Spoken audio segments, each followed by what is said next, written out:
Dear student, Assalamu alaikum.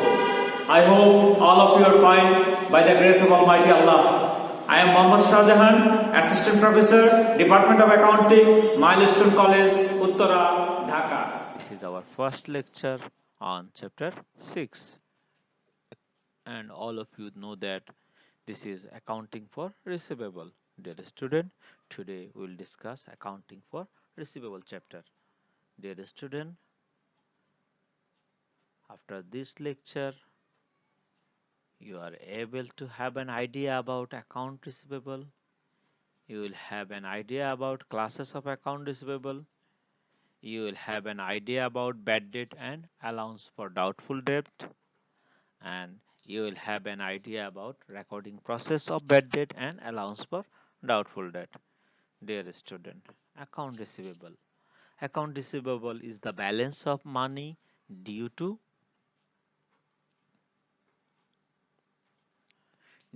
a firm for goods or services delivered or used but not yet paid for by customers.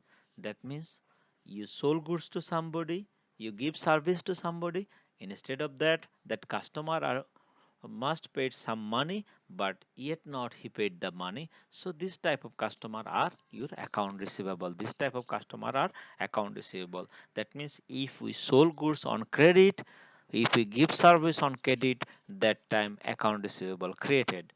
Dear student, account receivable are listed on the balance sheet as current asset. That means account receivable is a current asset account. Dear student, journal entries for account receivable. That means how account receivable created. Look at account receivable, account debit, sales account, credit. That means if you sold goods on credit, that time only account receivable may create. I hope all of you understand. Dear student, now types of receivable, classes of receivable.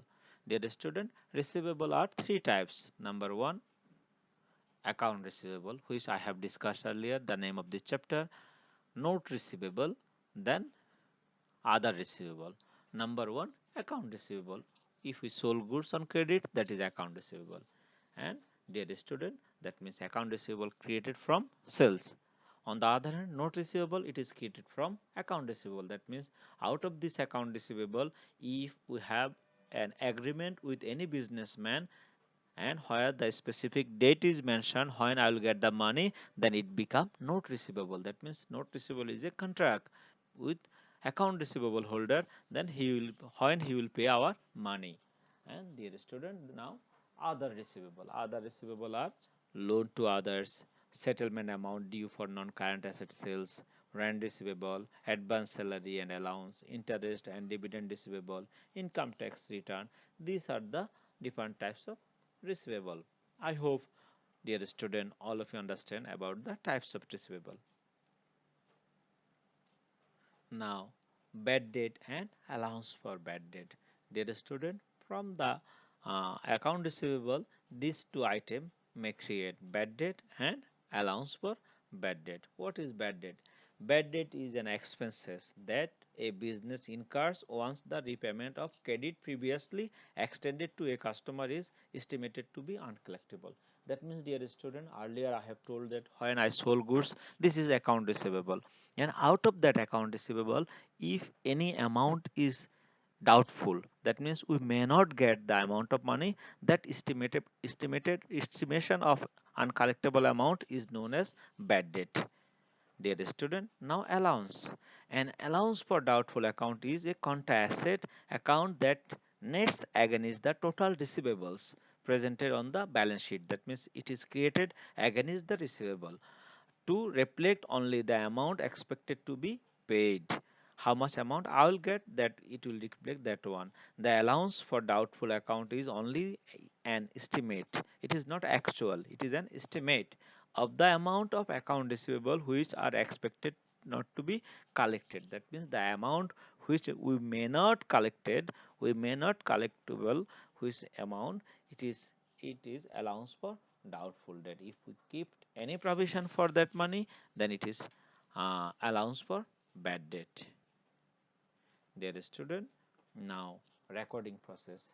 Dear student, this is most important. All of you must memorize, all of you must understand. If you have any types of confusion on this, then you cannot clear this chapter. So if any types of confusion in any time, of course you will ask to us. Dear student, uh, recording process, you know that recording process means journal. So how will record sales on credit? If we sold goods on credit, account receivable debit, sales or service revenue credit, that is recording process of sales on credit. Then if there is any sales return, I sold goods but the customer may not like it, he may return it. So in the journal is sales return debit, account receivable credit, sales return account debit, account receivable credit.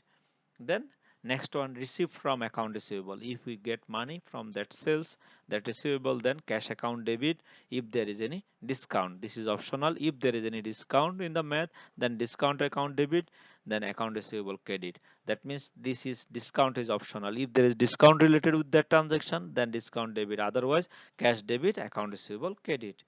Then dear student, return of account receivable. If you would like to write off, if you would like to remove account receivable some amount, then the journal is allowance for doubtful debt debit, account receivable credit. Allowance for doubtful debt, it is debit, and account receivable, that means account receivable is decreasing. Then to create allowance, that means we know that some amount we will not get, therefore for creating that allowance, bad debt expenses debit, allowance for doubtful debt credit.